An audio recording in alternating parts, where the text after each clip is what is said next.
Hi ಎಲ್ರಿಗೂ ನಮಸ್ಕಾರ. Share market in Kannada ಚಾನಲ್ಗೆ ನಿಮಗೆ ಸ್ವಾಗತ. ಫೆಬ್ರವರಿ 15ರ ಮಾರ್ಕೆಟ್ ಅಪ್ಡೇಟ್ನ ನೋಡೋದಾದ್ರೆ ಮಾರ್ಕೆಟಲ್ಲಿ ನಮಗೆ ಒಂದು ಬೌನ್ಸ್ ಬ್ಯಾಕ್ ನೋಡೋದಕ್ಕೆ ಸಿಗ್ತಾ ಇದೆ. ಸೆನ್ಸೆಕ್ಸ್ನಲ್ಲಿ 1736 ಪಾಯಿಂಟ್ಗಳಷ್ಟು ಅಪ್ಸೈಡ್ ಕಾಣಿಸ್ತಿದೆ. ನಿನ್ನೆ ನಾವು ಗಮನಿಸಿದಾಗ ಸೇಮ್ ಇಷ್ಟೇ ಪಾಯಿಂಟ್ಗಳಷ್ಟು ಡೌನ್ ಸೈಡ್ ಕಾಣಿಸಿತ್ತು. ಹಾಗೆ ನಿಫ್ಟಿ ಕೂಡ ಅಷ್ಟೇ 500 ಪಾಯಿಂಟ್ಗಳಷ್ಟು ರಿಕವರ್ ಆಗಿದೆ. ನಿನ್ನೆ 531 ಪಾಯಿಂಟ್ ಡೌನ್ ಆಗಿತ್ತು. ಇವತ್ತು ಸೇಮ್ ಪಾಯಿಂಟ್ಗಳಷ್ಟು ನಮಗೆ ಅಪ್ಸೈಡ್ ಕಾಣಿಸ್ತಿದೆ. ಹಾಗೆ ಬ್ಯಾಂಕ್ ನಿಫ್ಟಿ ಕೂಡ ಅಷ್ಟೇ 1200 ಪಾಯಿಂಟ್ಗಳ ಅಪ್ಸೈಡಲ್ಲಿ ಟ್ರೇಡಿಂಗನ್ನು ಮಾಡ್ತಿದೆ. ನಿನ್ನೆ ಇಷ್ಟೇ ಪಾಯಿಂಟ್ಗಳ ಡೌನ್ ಸೈಡ್ ಇತ್ತು. ನಿನ್ನೆ ಮಾರ್ಕೆಟ್ ಎಷ್ಟು ಫಾಲ್ ಆಗಿತ್ತು ಅಷ್ಟು ಪಾಯಿಂಟ್ಸ್ ಇವತ್ತು ನಮಗೆ ರಿಕವರ್ ಆಗ್ತಿರೋದು ಕಾಣಿಸ್ತಿದೆ.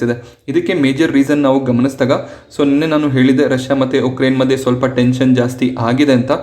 ಇವತ್ತು ರಷ್ಯಾ ತನ್ನ ಮಿಲಿಟರಿ ಟ್ರೂಪ್ಸ್ ಏನಿತ್ತು ಉಕ್ರೇನ್ನ ಬಾರ್ಡರ್ ಅಲ್ಲಿ ಅದರಲ್ಲಿ ಸ್ವಲ್ಪ ಮಿಲಿಟರಿ ಪಡೆಗಳನ್ನು ವಾಪಸ್ ಕರ್ಕೊಂಡಿದ್ದಾರೆ. ಆ ಕಾರಣದಿಂದ ಮತ್ತೆ ಇಲ್ಲಿ ಸ್ವಲ್ಪ ಏನು ವಾರ್ ಟೆನ್ಷನ್ ಇತ್ತು ಅದು ಕಮ್ಮಿ ಆಗ್ತಿರೋದು ಕಾಣಿಸ್ತಿದೆ. ಆ ಕಾರಣದಿಂದ ಮಾರ್ಕೆಟ್ನಲ್ಲಿ ಒಳ್ಳೆ ಒಂದು ಮೊಮೆಂಟಮ್ ಕಾಣಿಸ್ತಿದೆ. ಯಾವುದೇ ಒಂದು ಪ್ಯಾನಿಕ್ ಆಗಿರ್ಬೋದು, ಒಂದು ನ್ಯೂಸ್ನಿಂದ ಮಾರ್ಕೆಟ್ 1-2 ದಿನ ಡೌನ್ ಸೈಡ್ ಇರುತ್ತೆ, ಆಮೇಲೆ ಮಾರ್ಕೆಟ್ ರಿಕವರ್ ಆಗ್ತಾ ಹೋಗುತ್ತೆ. ಡೌನ್ ಸೈಡ್ ಬಂದಾಗ ಪ್ಯಾನಿಕ್ ಆಗೋದಕ್ಕೆ ಹೋಗದೆ ಅಲ್ಲಿ ನಾವು ಬೈಯಿಂಗ್ ಅನ್ನ ಮಾಡ್ತಿರ್ಬೇಕಾಗುತ್ತೆ. ಈ ರೀತಿ ಮೊಮೆಂಟಮ್ ಸಿಕ್ತಾಗ ಪ್ರಾಫಿಟ್ ಅನ್ನ ಬುಕ್ ಮಾಡ್ಕೊಳ್ಳುವಂತ ಅವಕಾಶಗಳು ಸಿಗ್ತಾ ಇರುತ್ತೆ. ಮಾರ್ಕ್ ಮೊಬಿಯಸ್ ಹೇಳಿದರೆ ಅಂದ್ರೆ ಇಲ್ಲಿ ಇನ್ನೂ 10% ಅಷ್ಟು ಕರೆಕ್ಷನ್ ನಮಗೆ ನೋಡೋದಕ್ಕೆ ಸಿಗ್ಬೋದು ಇಂಡಿಯನ್ ಮಾರ್ಕೆಟ್ ನಲ್ಲಿ. ಬಟ್ ಲಾಂಗ್ ಟರ್ಮ್ ನಲ್ಲಿ ಇಂಡಿಯನ್ ಮಾರ್ಕೆಟ್ಸ್ ಬುಲ್ಲಿಶ್ ಇರುತ್ತೆ. ಇನ್ನೂ ಕೂಡ ನಾವು ಬುಲ್ ಮಾರ್ಕೆಟ್ ನಲ್ಲಿ ಇದೀವಿ. ಹಾಗೇನೆ ಮಾರ್ಕೆಟ್ ಔಟ್ಲುಕ್ ಏನಿದೆ ಭಾರತದ್ದು ಮುಂದಿನ 10 ವರ್ಷಗಳಿಗೆ ತುಂಬಾನೇ ಪಾಸಿಟಿವ್ ಇದೆ. ಆ ಕಾರಣದಿಂದ FIIs ಇಲ್ಲಿ ಇನ್ವೆಸ್ಟ್ಮೆಂಟ್ ಅನ್ನ ಇನ್ನು ಮುಂದೆ ಮಾಡುವಂತ ಸಾಧ್ಯತೆಗಳು ಇರುತ್ತೆ ಅಂತ ಅವರು ಹೇಳಿದ್ದಾರೆ. ನಿಮ್ಮ ಪರ್ಸ್ಪೆಕ್ಟಿವ್ ಲಾಂಗ್ ಟರ್ಮ್ ಆಗಿದ್ದಾಗ ಈ ರೀತಿಯ ಡೌನ್ ಸೈಡ್ ನಿಮಗೆ ಸಿಕ್ಕಿದಾಗ ಖಂಡಿತವಾಗ್ಲೂ ಇನ್ವೆಸ್ಟ್ಮೆಂಟ್ ಅನ್ನ ಮಾಡ್ತಾ ಹೋಗಬೇಕಾಗುತ್ತೆ. ಸೆನ್ಸೆಕ್ಸ್ ನ 30 ಶೇರ್ಗಳನ್ನ ಗಮನಿಸಿದ್ರೆ ಯಾವುದೇ ಒಂದು ಶೇರ್ ಇವತ್ತು ನಮಗೆ ರೆಡ್ ಅಲ್ಲಿ ಕ್ಲೋಸಿಂಗ್ ಅನ್ನ ಕೊಟ್ಟಿಲ್ಲ. ಪವರ್ ಗ್ರಿಡ್ 1ರಲ್ಲಿ ಮಾತ್ರ 1% ಗಿಂತ ಕಮ್ಮಿಯ ಒಂದು ಮೊಮೆಂಟಮ್ ಅಪ್ಸೈಡ್ ನಮಗೆ ಕಾಣಿಸಿದ್ದು. ಎಲ್ಲ ಮಿಕ್ಕ 29 ಶೇರ್ಗಳು 1% ಗಿಂತ ಹೆಚ್ಚಿನ ಅಪ್ಸೈಡ್ ಅನ್ನ ಇವತ್ತು ತೋರಿಸಿದೆ. ಮೇಜರ್ ಇವತ್ತು ಗಮನಿಸಿದಾಗ ಬಜಾಜ್ ಫೈನಾನ್ಸ್ ನಮಗೆ 4.72% ನಷ್ಟು ಅಪ್ಸೈಡ್ ಅಲ್ಲಿ ಟ್ರೇಡ್ ಆಗ್ತಿದೆ. ಹಾಗೆ IT ಸೆಕ್ಟರ್ ನ ಸ್ಟಾಕ್ ಗಳಲ್ಲೂ ಕೂಡ ಒಳ್ಳೆ ಒಂದು ಮೊಮೆಂಟಮ್ ನೋಡೋದಕ್ಕೆ ಸಿಗ್ತಾ ಇದೆ. ಹಾಗೆ IPOಗಳ ವಿಚಾರಕ್ಕೆ ಬಂದಾಗ ವೇದಾಂತ್ ಫ್ಯಾಷನ್ ನಾಳೆ ಮಾರ್ಕೆಟ್ ಅಲ್ಲಿ ಲಿಸ್ಟ್ ಆಗ್ತಿದೆ. ಗ್ರೇ ಮಾರ್ಕೆಟ್ ಪ್ರೀಮಿಯಂ ನಾವು ಅಬ್ಸರ್ವ್ ಮಾಡಿದಾಗ -20 ಕಾಣಿಸ್ತಿದೆ. ಇಲ್ಲಿ ನೆಗೆಟಿವ್ ಲಿಸ್ಟಿಂಗ್ ಆಗುವಂತ ಎಲ್ಲ ಚಾನ್ಸಸ್ಗಳು ಕೂಡ ಇದೆ. ಮಾರ್ಕೆಟ್ ರಿಕವರ್ ಆಗಿದೆ. ನಾಳೆ ಯಾವ ರೀತಿ ಮಾರ್ಕೆಟ್ ಓಪನ್ ಆಗುತ್ತೆ ಅದು ಕೂಡ ಡಿಪೆಂಡ್ ಆಗುತ್ತೆ. ನೋಡಬೇಕಾಗುತ್ತೆ ಯಾವ ರೀತಿಯ ಒಂದು ಲಿಸ್ಟಿಂಗ್ ನಮಗೆ ನೋಡೋದಕ್ಕೆ ಸಿಗುತ್ತೆ ಅಂತ. ಅದಾನಿ ವಿಲ್ಮಾರ್ ಅಲ್ಲಿ ನಾವು ಗಮನಿಸಿದಾಗ ₹30 ಗ್ರೇ ಮಾರ್ಕೆಟ್ ಪ್ರೀಮಿಯಂ ಇತ್ತು. ಬಟ್ ಸ್ಟಿಲ್ ನಮಗೆ ಶೇರ್ಗಳು ಫ್ಲಾಟ್ ಆಗಿ ಲಿಸ್ಟ್ ಆಗಿತ್ತು. ನೋಡಬೇಕಾಗುತ್ತೆ ಮಾನ್ಯವರ್ ಸ್ವಲ್ಪ ಎಕ್ಸ್ಪೆನ್ಸಿವ್ ಆಗಿ ಬಂದಿರುವಂತಹ ಒಂದು ಕಂಪನಿ. ನೋಡಬೇಕು ಯಾವ ರೀತಿ ಒಂದು ಲಿಸ್ಟಿಂಗ್ ಆಗುತ್ತೆ ಅಂತ. ಹಾಗೆ ಸಿಪ್ಲಾದಲ್ಲಿ ನಮಗೆ 3-4% ಅಷ್ಟು ಕರೆಕ್ಷನ್ ನೋಡೋದಕ್ಕೆ ಸಿಗ್ತಿದೆ. ಇದಕ್ಕೆ ಮೇಜರ್ ರೀಸನ್ ಏನು ಅಂದ್ರೆ ಪ್ರಮೋಟರ್ಸ್ ಇಲ್ಲಿ ಸ್ಟೇಕ್ ಅನ್ನ ಕಡಿಮೆ ಮಾಡ್ಕೋತಿದ್ದಾರೆ. ಅವ್ರ ಹತ್ರ ಟೋಟಲ್ ಆಗಿ 36% ಅಷ್ಟು ಸ್ಟೇಕ್ ಇತ್ತು. ಈಗ ಅಲ್ಲಿ 2.5% ಅಷ್ಟು ಸ್ಟೇಕ್ ಅನ್ನ ಕಡಿಮೆ ಮಾಡ್ಕೊಂಡಿದ್ದಾರೆ. ಕರೆಂಟ್ ಈಗ ನಾವು ಗಮನಿಸಿದಾಗ 34.23% ಅಷ್ಟು ಸ್ಟೇಕ್ ಅನ್ನು ಹೋಲ್ಡ್ ಮಾಡ್ತಿದ್ದಾರೆ. ಇಲ್ಲಿ ಯೂಸಫ್ ಹಮೀದ್ ಮತ್ತೆ ಮುಸ್ತಫಾ ಹಮೀದ್ ಅನ್ನೋರು ತಮ್ಮ ಸ್ಟೇಕ್ ಅನ್ನ ಇಲ್ಲಿ ಸೆಲ್ ಮಾಡಿದ್ದಾರೆ. ಮಾರ್ಕೆಟ್ ಪ್ರೈಸ್ ಏನಿತ್ತು ಅದಕ್ಕಿಂತ ತುಂಬಾ ಕಮ್ಮಿ ರೇಟ್ ಅಲ್ಲಿ ಇವರು ಸೆಲ್ ಮಾಡಿದ್ದಾರೆ. 904ರಿಂದ 916 ರೇಟ್ ಅಲ್ಲಿ ಸೆಲ್ ಮಾಡಿದ್ದಾರೆ. ಬಟ್ ನಿನ್ನೆ ನಮಗೆ ಸಿಪ್ಲಾ ನೋಡಿದಾಗ 955 ರೂಪಾಯಲ್ಲಿ ಟ್ರೇಡ್ ಆಗ್ತಿತ್ತು. ಬಟ್ ಈ ಒಂದು ಬಲ್ಕ್ ಡೀಲ್ ಏನಾಗಿದೆ, ಯೂಶಲಿ ಪ್ರಮೋಟರ್ಸ್ ಏನಾದರೂ ಶೇರ್ಗಳನ್ನ ಸೆಲ್ ಮಾಡಿದಾಗ ಸ್ವಲ್ಪ ಪ್ಯಾನಿಕ್ ಕಾಣಿಸುತ್ತೆ. ಪ್ರಮೋಟರ್ಸ್ ಯಾವಾಗ ಶೇರ್ಗಳನ್ನ ಸೆಲ್ ಮಾಡ್ತಾರೆ ಅಂದ್ರೆ ಕಂಪನಿಲಿ ಏನಾದರೂ ಬ್ಯಾಡ್ ನ್ಯೂಸಸ್ ಇದ್ದಾಗ ಅಥವಾ ಅವ್ರು ಏನಾದರೂ ರಿಟೈರ್ ಆಗಬೇಕು ಅಂದಾಗ ಅಂತ ಟೈಮಲ್ಲಿ ತಮ್ಮ ಶೇರ್ಗಳು ಏನಿರುತ್ತೆ ಅದನ್ನ ಸೆಲ್ ಮಾಡಿ ಅವರು ಎಕ್ಸಿಟ್ ಆಗ್ತಾರೆ. ಬಟ್ ಇಲ್ಲಿ ಆ ನ್ಯೂಸ್ ಏನು ಅನ್ನೋದು ಗೊತ್ತಿರೋದಿಲ್ಲ ಇನ್ವೆಸ್ಟರ್ಸ್ಗಳಿಗೆ. ಸ್ವಲ್ಪ ಪ್ಯಾನಿಕ್ ನಮಗೆ ನೋಡೋದಕ್ಕೆ ಸಿಗುತ್ತೆ. ಹಾಗೆ ಸಿಪ್ಲಾ ಕಳೆದ 1-1.5 ತಿಂಗಳಲ್ಲಿ ಒಳ್ಳೆ ಒಂದು ಪರ್ಫಾರ್ಮೆನ್ಸ್ ಅನ್ನ ಕೊಟ್ಟಿದೆ. 3.62% ನಷ್ಟು ಸಿಪ್ಲಾದಲ್ಲಿ ನಮಗೆ ಅಪ್ಸೈಡ್ ಕಾಣಿಸಿದೆ. ಬಟ್ ಅದೇ ನಾವು ನಿಫ್ಟಿಯನ್ನ ಗಮನಿಸಿದಾಗ 7.7% ಅಷ್ಟು ನಿಫ್ಟಿ ಕರೆಕ್ಟ್ ಆಗಿದೆ. ಬಟ್ ಇವತ್ತು ಸಿಪ್ಲಾ ಡೌನ್ ಇತ್ತು. ಮಾರ್ಕೆಟ್ ಒಳ್ಳೆ ಮೊಮೆಂಟಮ್ ಕೊಟ್ಟಿದ್ರು ಕೂಡ ಈ ಒಂದು ನ್ಯೂಸ್ ನಿಂದ ನಮಗೆ ಶೇರ್ ಅಲ್ಲಿ ಡೌನ್ ಸೈಡ್ ಕಾಣಿಸ್ತಿತ್ತು. ಹಾಗೆ ಐಶಾರ್ ಮೋಟಾರ್ಸ್ 5.45% ಅಪ್ಸೈಡ್ ಅಲ್ಲಿ ಟ್ರೇಡ್ ಆಗ್ತಿದೆ. ಕಂಪನಿಯ Q3 ರಿಸಲ್ಟ್ ನಮಗೆ ನೋಡೋದಕ್ಕೆ ಸಿಕ್ಕಿತ್ತು. ಇಲ್ಲಿ ನಮಗೆ ಇಯರ್ ಕಂಪೇರ್ ಮಾಡಿದಾಗ ಪ್ರಾಫಿಟ್ ನಲ್ಲಿ ಫಾಲ್ ಕಾಣಿಸ್ತಿದೆ. 14% ನಷ್ಟು ಪ್ರಾಫಿಟ್ ಫಾಲ್ ಆಗ್ತಿರೋದು ಕಾಣಿಸ್ತಿದೆ. ಬಟ್ ಕ್ವಾರ್ಟರ್ ಕಂಪೇರ್ ಮಾಡಿದ್ರೆ ಪ್ರಾಫಿಟ್ 22% ಗ್ರೋ ಆಗಿದೆ. ಆ ಕಾರಣದಿಂದ ನಮಗೆ ಶೇರ್ ಅಲ್ಲಿ ಒಳ್ಳೆ ಒಂದು ಮೊಮೆಂಟಮ್ ಕಾಣಿಸ್ತಿದೆ. ಮಾರ್ಕೆಟ್ ಕೂಡ ಸಪೋರ್ಟ್ ಮಾಡ್ತು ಇಲ್ಲಿ ಐಶಾರ್ ಮೋಟಾರ್ಸ್ಗೆ. ಆ ಕಾರಣದಿಂದ ಒಳ್ಳೆ ಒಂದು ಮೊಮೆಂಟಮ್ ಇಲ್ಲಿ ನೋಡೋದಕ್ಕೆ ಸಿಗ್ತಿದೆ. ಹಾಗೆ ಇಲ್ಲಿ ಬ್ರೋಕರೇಜ್ಗಳು ತಮ್ಮ ಒಂದು ಟಾರ್ಗೆಟ್ಗಳನ್ನು ಕೂಡ ಕೊಟ್ಟಿದ್ದಾರೆ.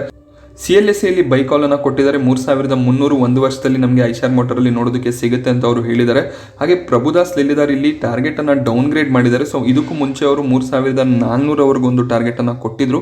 ಅದನ್ನ ಈಗ ಡೌನ್ ಗ್ರೇಡ್ ಮಾಡಿ 3100ಕ್ಕೆ ಇಳಿಸಿದ್ದಾರೆ. ಏನಕ್ಕೆ ಇಯರ್ ನಮಗೆ ಪ್ರಾಫಿಟ್ ನಲ್ಲಿ ಸ್ವಲ್ಪ ಫಾಲ್ ಕಾಣಿಸ್ತಿದೆ. ಬಟ್ ಸ್ಟಿಲ್ ಈ ಟಾರ್ಗೆಟ್ ಗಳನ್ನ ನೋಡಿದಾಗಲೂ ಕೂಡ ಕರೆಂಟ್ ಮಾರ್ಕೆಟ್ ಪ್ರೈಸ್ ಗಿಂತ ಹೆಚ್ಚಿನ ಟಾರ್ಗೆಟ್ ನಮಗೆ ನೋಡೋದಕ್ಕೆ ಸಿಗ್ತಿದೆ. ಯಾವುದೇ ಒಂದು ಪ್ಯಾನಿಕ್ ನ ಅವಶ್ಯಕತೆ ಇಲ್ಲಿ ಇರೋದಿಲ್ಲ. ಹಾಗೆ ಮನಪ್ಪುರಂ ಫೈನಾನ್ಸ್ ನಲ್ಲಿ ನಮಗೆ 10% ಅಷ್ಟು ಡೌನ್ ಸೈಡ್ ಕಾಣಿಸ್ತಿದೆ. ಶೇರ್ಗಳು 52 ವೀಕ್ ಲೋ ಹತ್ರ ಈಗ ಟ್ರೇಡ್ ಆಗ್ತಾ ಇದೆ. ಸೊ Q3 ರಿಸಲ್ಟ್ ನಲ್ಲಿ ನಮಗೆ 46% ಇಯರ್ ಆನ್ ಇಯರ್ ಪ್ರಾಫಿಟ್ ನಲ್ಲಿ ಡ್ರಾಪ್ ಕಾಣಿಸ್ತಿದೆ. ಸೊ ಕಂಪನಿ 261 ಕೋಟಿ ಪ್ರಾಫಿಟ್ ಅನ್ನು ಡಿಕ್ಲೇರ್ ಮಾಡಿದ್ದಾರೆ, but still year on year ನಮಗೆ ತುಂಬಾನೇ ಫಾಲ್ ಪ್ರಾಫಿಟ್ ಅಲ್ಲಿ ಕಾಣಿಸ್ತಿದೆ. ಕಳೆದ ವರ್ಷ ಪ್ರಾಫಿಟ್ ನಲ್ಲಿ ರೈಸ್ ಏನಕ್ಕಿತ್ತು ಅಂದ್ರೆ ಗೋಲ್ಡ್ ಪ್ರೈಸ್ ಕೂಡ ಜಾಸ್ತಿ ಇತ್ತು. ಸೊ ಕೋವಿಡ್ ಇದ್ದಂತ ಸಂದರ್ಭದಲ್ಲಿ ತುಂಬಾ ಜನ ಗೋಲ್ಡ್ ಅನ್ನ ಇಟ್ಟು ದುಡ್ಡನ್ನ ತಗೊಳ್ಳುವಂತ ಸಿಚುವೇಶನ್ಸ್ ಗಳು ಬಂದಿತ್ತು. ಸೊ ಆ ಟೈಮಲ್ಲಿ ಇವರು ಒಳ್ಳೆ ಒಂದು ಬಿಸ್ನೆಸ್ ಅನ್ನ ಮಾಡಿದ್ರು. ಬಟ್ ಈಗ ಪರಿಸ್ಥಿತಿ ಸುಧಾರಣೆ ಆಗ್ತಾ ಸೊ ಇವರ ಪ್ರಾಫಿಟ್ ಮೇಲೆ ಅದೊಂದು ಸ್ವಲ್ಪ ಪ್ರಾಬ್ಲಮ್ ಆಗಿದೆ. ಸೊ ಅದಕ್ಕೋಸ್ಕರ ಇಲ್ಲಿ ಇಯರ್ ಆನ್ ಇಯರ್ 46% ಪ್ರಾಫಿಟ್ ನಲ್ಲಿ ಡೌನ್ ಸೈಡ್ ಇದೆ. ಅದಕ್ಕೆ ನಾವು ಶೇರ್ ಪ್ರೈಸ್ ಅನ್ನು ಇವತ್ತು ಗಮನಿಸಬಹುದು. ಸೊ 127ರಲ್ಲಿ ಇದು ಟ್ರೇಡ್ ಆಗ್ತಿದೆ. ಸೊ ಒನ್ ಟೈಮಲ್ಲಿ ಇದು 206, 207 ರೂಪಾಯಿ ಹೈ ಅನ್ನ ಟಚ್ ಮಾಡಿತ್ತು. ಸೊ ಅಲ್ಲಿಂದ ಕಂಟಿನ್ಯೂಸ್ ಡೌನ್ ಸೈಡ್ ಅಲ್ಲಿ ಟ್ರೇಡ್ ಆಗ್ತಾ ಇದೆ. ಬಟ್ ಮನಪುರಂ ಫೈನಾನ್ಸ್ ಒಳ್ಳೆ ಒಂದು ವ್ಯಾಲ್ಯೂಯೇಷನ್ ಅಲ್ಲಿ ಅವೈಲೇಬಲ್ ಇದೆ. ಪ್ರಾಫಿಟ್ ಡೌನ್ ಆಗಿರ್ಬೋದು, ಬಟ್ ಮುಂದಿನ ದಿನಗಳಲ್ಲಿ ರಿಕವರಿ ಬರುವಂತ ಎಲ್ಲ ಸಾಧ್ಯತೆಗಳು ಕೂಡ ಇರುತ್ತೆ. ಸೊ ಅಕಸ್ಮಾತ್ ನೀವು ಹೋಲ್ಡ್ ಮಾಡ್ತಿದ್ರೆ ಹೈಯರ್ ಲೆವೆಲ್ಸ್ ಅಲ್ಲಿ ಖಂಡಿತವಾಗ್ಲೂ ಇದೊಂದು ಆಪರ್ಚುನಿಟಿ ಆಗಿರುತ್ತೆ. ಲಾಂಗ್ ಟರ್ಮ್ಗೆ ಶೇರ್ಗಳನ್ನು ಆ್ಯಡ್ ಮಾಡ್ಕೋಬೋದಾಗುತ್ತೆ. ಸೊ ಕಂಪನಿ ಚೆನ್ನಾಗಿದೆ, ಬಟ್ ಇಲ್ಲಿ ನಮಗೆ ರಿಸಲ್ಟ್ ಈ ರೀತಿ ಆದಾಗ ಅಂದರೆ year on year quarter on quarter ಸ್ವಲ್ಪ ಫಾಲ್ ಬಂದಾಗ ಶೇರ್ನಲ್ಲಿ ಪ್ಯಾನಿಕ್ ನೋಡೋದಕ್ಕೆ ಸಿಗುತ್ತೆ. ಹಾಗೆ ರೋಸರಿ ಬಯೋಟೆಕ್ ಕೂಡ ಅಷ್ಟೇ 20% ಡೌನ್ ಸೈಡ್ ನಮಗೆ 2-3 ದಿನದಲ್ಲಿ ನೋಡೋದಕ್ಕೆ ಸಿಗ್ತಾ ಇದೆ. ರೋಸರಿ ಬಯೋಟೆಕ್ IPO ಬಂದಿದ್ದ ಟೈಮಿಂದ ತುಂಬಾ ರನ್ ಆಗಿತ್ತು. ಸೊ ಇಲ್ಲಿ ಅದರ ವ್ಯಾಲ್ಯೂಯೇಷನ್ ಏನಿದೆ ತುಂಬಾ ಎಕ್ಸ್ಪೆನ್ಸಿವ್ ಆಗಿತ್ತು. ಆ ಕಾರಣದಿಂದ ನಮಗೆ ಸ್ವಲ್ಪ ಫಾಲ್ ನೋಡೋದಕ್ಕೆ ಸಿಗ್ತಾ ಇದೆ. ಸೊ ಇವರ ಎಬಿಟಾ ಮಾರ್ಜಿನ್ ಕೂಡ ತುಂಬಾ ಡೌನ್ ಆಗಿದೆ. ಸೊ ಪ್ರಾಫಿಟನ್ನು ಕೂಡ ನಾವು ಗಮನಿಸಿದಾಗ 11.5% ಇಯರ್ ಆನ್ ಇಯರ್ ಪ್ರಾಫಿಟ್ನಲ್ಲಿ ಡೌನ್ ಸೈಡ್ ಕಾಣಿಸ್ತಿದೆ. ಶೇರ್ ಪ್ರೈಸನ್ನು ನಾವು ಗಮನಿಸ್ಬೋದು. ಈಗ 1045ರಲ್ಲಿ ಟ್ರೇಡ್ ಆಗ್ತಾ ಇದೆ. ಸೊ ತುಂಬಾನೇ ರನ್ ಆಗಿತ್ತು ಶೇರ್ಗಳು. ಸೊ ಈಗ ಒಂದು ಒಳ್ಳೆ ವ್ಯಾಲ್ಯೂಯೇಷನ್ಸ್ ಅಲ್ಲಿ ಅವೈಲೇಬಲ್ ಇದೆ. ಕೆಮಿಕಲ್ ಸೆಕ್ಟರ್ನಲ್ಲಿ ನಾವು ಗಮನಿಸಿದಾಗ ರೋಸರಿ ಬಯೋಟಿಕ್ ಒಳ್ಳೆ ಒಂದು ಕಂಪನಿ ಆಗಿರುತ್ತೆ. ಮೆಕ್ಲಾಡ್ ಫಾರ್ಮಾ 5,000 ಕೋಟಿ IPOಗೆ ಡ್ರಾಫ್ಟ್ ಪೇಪರ್ಸ್ ಅನ್ನ ಸೆಬಿಗೆ ಸಬ್ಮಿಟ್ ಮಾಡಿದ್ದಾರೆ. ಸೊ ಇದೊಂದು ಫಾರ್ಮಾ ಸೆಕ್ಟರ್ನ ಕಂಪನಿ ಆಗಿರುತ್ತೆ. ಕಳೆದ ವರ್ಷ ಗ್ಲ್ಯಾಂಡ್ ಫಾರ್ಮಾ 6,500 ಕೋಟಿಯ IPO ಅನ್ನ ತಂದಿದ್ರು. ಅದಾದ್ಮೇಲೆ ಈಗ ನೆಕ್ಸ್ಟ್ ಹೈಯೆಸ್ಟ್ ನಮಗೆ ಮೆಕ್ಲೋಡ್ ಫಾರ್ಮಾದಿಂದ ಕಾಣಿಸ್ತಿದೆ. ಸೊ 5,000 ಕೋಟಿಯ IPO ಅಂತ ಹೇಳ್ತಿದ್ದಾರೆ. ಹಾಗೆ ಈ ಟೋಟಲ್ ಇಶ್ಯೂ ಏನಿದೆ ಇದು ಆಫರ್ ಫಾರ್ ಸೇಲ್ ಆಗಿರುತ್ತೆ. ಅಂದರೆ ಇಲ್ಲಿ ಯಾವುದೇ ರೀತಿಯ ಫ್ರೆಶ್ ಶೇರ್ಗಳು ಇರೋದಿಲ್ಲ, ಕೇವಲ ಪ್ರಮೋಟರ್ಗಳು ತಮ್ಮ ಶೇರ್ಗಳನ್ನು ಸೆಲ್ ಮಾಡ್ತಿರ್ತಾರೆ.